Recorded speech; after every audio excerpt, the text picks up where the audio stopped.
bildim Hələ də deyirsin. qaytarmırlar, ala bilmirik. Yaxşı, icazə versin mən bir Yəni borca ilahiyyat verdiklərimizi ala həkimiyim. bilməmişsiniz. Yox, Bu ala barədə bir Buyurun, məsələ deyim Rəhman. sizə. Ümumiyyətlə, Quran-ı Kərimdə bu barədə 2 dənə ayə var. Birinci ayə budur ki, Allah Həzrəti Peyğəmbər əleyhissalama ayə nazil elədi ki, söz verdiyiniz, biri-birinizə söz verdiyiniz zaman Aha. kağız üzərində onu qeyd edin.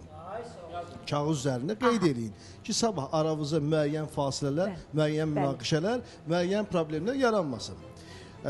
Bəli, Həzrəti Peyğəmbərə ayə nazil ondan sonra Peyğəmbər bu ayənin mənasını hər bir insanlara qeyd elədi və Allah gördü ki, insanlar kağız üzərində biri-birlərinə verdikləri sözə əməl eləyirlər, amma danışanda biri-birlərinə sözlərinə əmanət eləmirlər. Bir sözlərinə əmanətlərinə riayət eləmirlər.